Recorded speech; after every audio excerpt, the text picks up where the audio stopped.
Penalltia e humbur nga Christian Aslani në ndeshjen ndaj Lecces ka qenë temë diskutimi gjatë gjithë kësaj jave në Itali, por për trajnerin e Torinos Marco Baroni, mesfushori shqiptar nuk duhet të fokusohet te ajo, por të qëndrojë i qetë në rrugtimin që po bën me klubin. Në stërvitje Aslani ka gjuetur gjithmonë mirë penalltit, nuk është penalltia e parë që gjuan. Fakti që ai dëshiroi të shfaqej në konferencë është për t'u vlerësuar. Përgjegjësia është e imja që vendos gjuesit e penalltive. Ai dëshironte që ta gjuante që në ndeshjen e mëparshme, por ishte Vlasic që ishte i pari.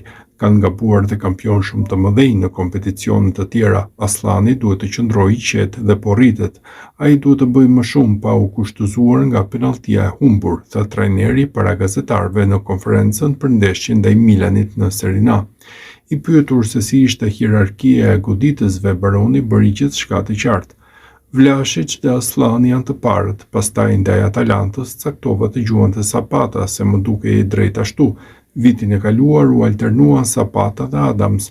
Nesër do të vendos listën në dhomat e zhveshjeve, por brenda, jo jashtë, pasi nuk duhet ta shpërndajmë, tha trajneri i Torinos.